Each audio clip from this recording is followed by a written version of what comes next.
to you viewers to yet another episode of Crime Watch. This program is brought to you by your police service, the Zimbabwe Republic Police, to inform you of our roles and operations with the primary aim of fighting crime in our beloved country, Zimbabwe. I'm your host, Tendekai Dandarazi, with Victor Ganyauf on the sign language desk. We start by looking at some of the convictions across the country, which are results of our combined efforts with you members of the public to rid our community of criminals. A 34-year-old man, Traimo Mazonde, appeared before Chivu Regional Court, where he was convicted and sentenced to 15 years imprisonment for raping a 15-year-old girl. Tichawana Mudavanu, aged 20 years, who raped a 13-year-old girl, appeared before Chivu Regional Court and was convicted and sentenced to 10 years imprisonment. Metuseli Moyo, aged 34, who murdered Crispin Ngwe in Plumtree, was convicted and sentenced to 12 years imprisonment by a Bulawayo High Court judge. In other news, CID Minerals Flora and Fauna Unit Bulawayo recently recovered over 1.5 tons of copper cables in Kingsdale suburb Bulawayo after they were tipped off by members of the public. Police reacted to the information and arrested Stembinkosi Muti and their two accomplices, Tembekile Masiza Konjwayo and Stephen Emmanuel Joseph, later CMO. We received information that there was a woman who was in possession of copper. Acting on that tip-off, we went to the house and we raided the house as per the information that we had received, and we found all this copper, including a big scale. These people, it seems, they've been working in codes with other criminals who do the cutting, and they've been receiving this copper, stashing it in their house. This copper is approximately 1.5 tons with a value of around 12,000 to 13,000 US dollar. And we still appeal to the members of the public to give us information pertaining to these criminals, since the vandalism of electricity infrastructure is on the high, and everyone or anyone with information is free to contact the police, and we will work with them to stop this courage that is getting out of the hand. Still in Bulawayo, CID Commercial Crimes Division has arrested a 46-year-old Sichengisiwe Chuma from Bulawayo in connection with a case of real estate fraud, where she duped the complainant of about 15,000 United States dollars after selling to him a fictitious residential property. I checked a property, I think last week ago. Ndobva ndawana an advert. Ndobva ndasangana nemunhu aitengesa property. Ndobva taona madocuments acho, ndobva tapedza.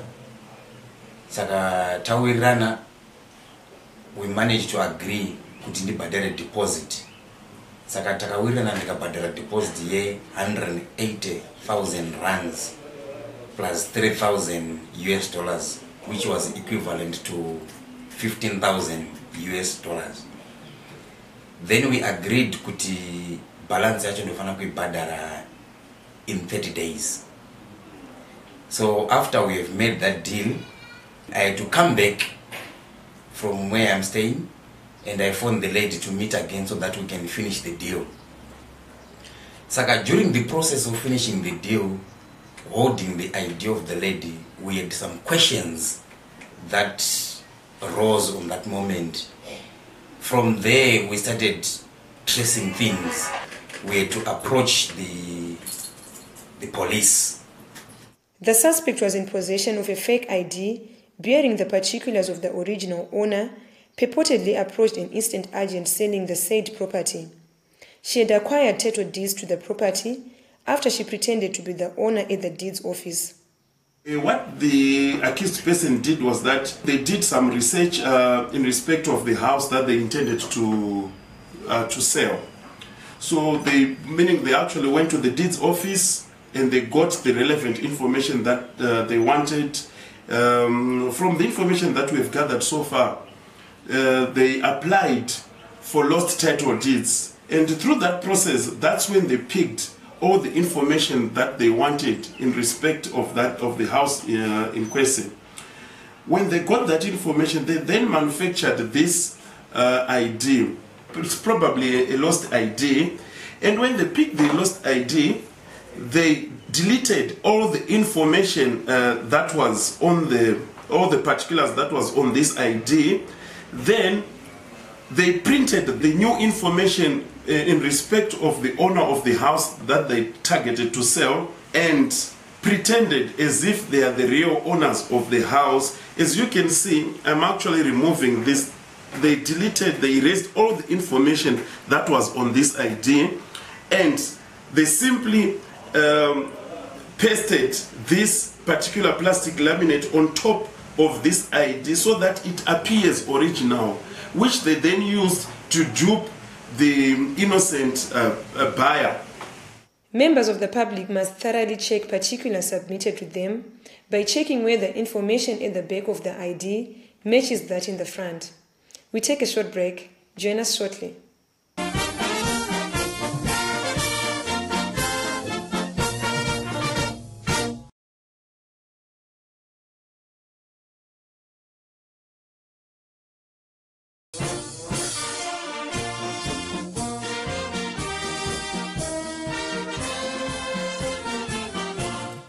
Welcome to the second segment of Crime Watch, where we continue to look at arrests by police across the country. CID Braeside in Harare nabbed 3 suspects for unlawful entry and theft, which led to the recovery of property worth thousands of dollars. We received information to the effect that one Garika Ngwerume and others were committing series of unlawful entry into premises in our area of policing in Greater Harare. We went to Mavuku to check the accused on his last known address, and we could not find him. We also went to Epworth to check another known address, and we couldn't locate the accused. We then lastly proceeded to Kwazana, where we managed to locate the accused person drinking beer at the shopping center. We managed to arrest the accused person. He then led us to the arrest of his 2 accomplices, namely Julius Mchemwa and Ernest Kachepa, at their places of residence. We also recovered various electrical gadgets, including plasma televisions, deep freezers, laptops, and gas stoves. We also met one of the complainants who thanked the police after the recovery of your property. So I came here today, Braeside Police Station. Vane zvinhu zvavaka recover. So pazvinhu zvavaka recover, I was one of the lucky or blessed ones to find out kuti TV was recovered, 4-plate gas stove, ne deep freezer zvaka recover. So I just want to thank Mapurisa for the great job that they are doing, because honestly speaking, and I just want to encourage members of the public kuti mukaona kana kususpecta zvinhu zvinenge zvichitengeswa kuti zvakabiwa, zvakakosha kuti muudze mapurisa anenge ari padhuze nemi, because I think that is one of the ways dzinogona kuita kuti vaye vakarasikirwa nemidziyo yavo vakwanise kurecover midziyo yako. Detective Inspector Petros Chuma saluted the help being given by members of the public to arrest criminals. 3 weeks ago, we also arrested 3 accused persons who cleared a total of 8 cases of unlawful entry and theft. I want to appreciate the effort which is being made by the members of the public by supplying information to our office, and I want to urge them to keep on giving that information. These last 3 whom were arrested currently, they cleared a total of 10 cases, and a number of electrical goods were recovered. I want to call upon members of the public to come to our station and make some identification of some of the property which was recovered. The accused persons were taken to court and they are in remand prison as of now. As we continue to partner various organizations in the prevention of crime, especially sexual and gender-based violence, the United Nations Development Programme UNDP recently held a high-level sensitization workshop on sexual and gender-based violence in Harare. Zimbabwe's National Development Plan, the Transitional Stabilization Program, acknowledges the deep gender inequalities that exist in the society and emphasizes the issue of access to justice for women, the vulnerable and the marginalized. We are therefore encouraged by this high-level commitment from the government of Zimbabwe to this cause and remain ready to upscale all endeavors and deploy all effort and support to address this issue. The UN in Zimbabwe, further encouraged by the Zimbabwe Republican Police and the commitment it's making towards branding itself, we encourage such efforts that should impact the access to protection as the first responder in the justice delivery chain as you deal with cases of violence against women and girls. As Zimbabwe commemorates 16 days of activism against GBV, we reiterate that GBV is a global issue of pandemic proportion, which has an impact on all societies. We all need to supplement and complement our efforts towards making the country better and safer, particularly for the vulnerable. The South Korean ambassador to Zimbabwe also acknowledged the important role being played by the ZRP in the fight against sexual and gender-based violence. My embassy has been in close cooperation with the Zimbabwean Republic Police. The role of police is important for achieving gender equality. The police are often the first point of contact for GBV survivors in the formal justice system. Strengthening police capacity is key to tackling GBV in any context. The Deputy Commissioner General of Crime in the Zimbabwe Republic Police, DCG Mind Elliot Ngirandi, emphasized the need for participants to come up with strategies to curb sexual and gender-based violence. An effective fight against gender-based violence, mainly affecting women and children, requires an all-stakeholder approach enlisting the support of the civic society, church organizations, community, and traditional leaders. The continued upsurge in cases of sexual gender-based violence, particularly those committed against children, are a claiming wake-up call and prod for all of us to do more. Annual statistics for the year 2018 indicate that at least 68% of sexual abuse cases were perpetrated against children. It is worrisome that the majority of these cases were committed within homes by mostly neighbors and close relatives. Ladies and gentlemen, if the fight against sexual crimes perpetrated against women and children is going to be fruitful, then we must start from the home. We have a mandate as police to spearhead robust awareness campaigns and strengthen our community policing and engagement initiatives. When we enjoy seamless and cordial relations with our publics, we will gather more information so that we bring all the offenders to book. Meanwhile, the Zimbabwe Republic Police joins the nation in commemorating the 16 days of activism against gender-based violence and are in full support of this noble initiative by raising awareness across the country and also arresting perpetrators of gender-based violence. We spoke to the Acting Staff Officer's ZRP Victim Friendly Unit, Superintendent Francis Mutema, on the significance of these commemorations to the ZRP.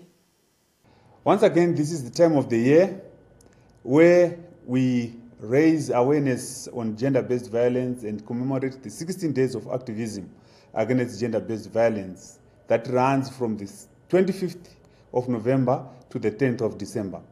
This is very, very critical and important for the Zimbabwe Republic Police in general and the Victim Friendly Unit in particular, as we are responsible for policing crimes against women and children. We are simply scaling up what we have been doing throughout the year because we have got a responsibility to raise crime awareness in the communities about gender-based violence or violence against women and children in particular. This year's theme, which is prevention, protection, participation and services and gender-based violence, is very, very important for us. we need to raise awareness in the communities on how they can prevent gender-based violence. One of the most critical issues that we would want to address is the culture of silence, where people are not reporting gender-based violence that would have been perpetrated against them or against their family members.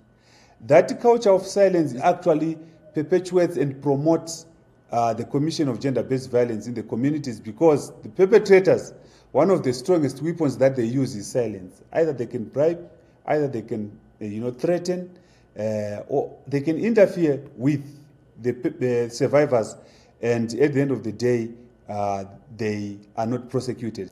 In terms of our activities for this year, we are going to be raising awareness in the communities as usual. We are also going to carry out operations to account for perpetrators of gender-based violence, wanted persons, and we want to encourage members of the community to report to the police and the victim-friendly units in particular if they know anyone who committed gender-based violence and has not been accounted for or is wanted by the police. We want to encourage members of the community to take interest in what our officers will be bringing to them so that they will be able to use this information should anything happen to them in future. The police are also working hand in glove with the Traffic Safety Council of Zimbabwe to educate the public on traffic safety issues. Lately, the police have recorded a number of accidents which are being caused by falling old trees triggered by hailstorms and strong winds. Now we talked about the rains which are upon us, and these rains are a blessing for every one of us, but they can create disasters for the same people again.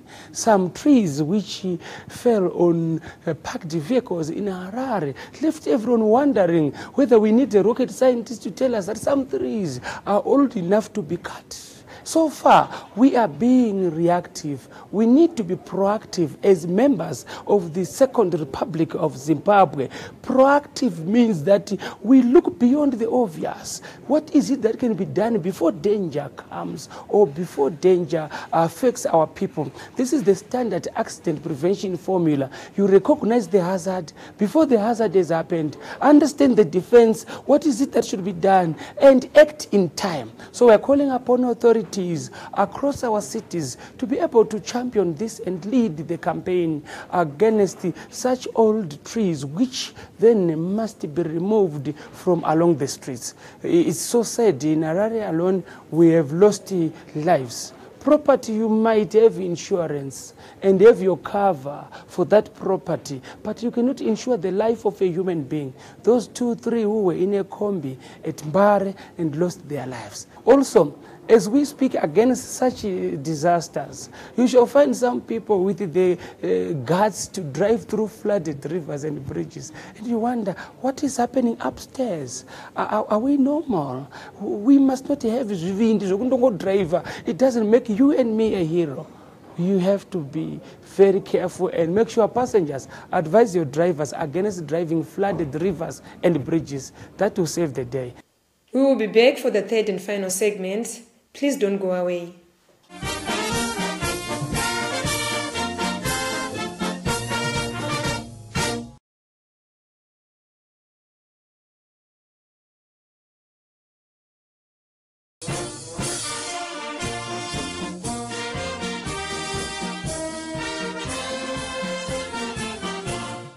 Welcome to the third and final segment of Crime Watch, and thank you for staying tuned.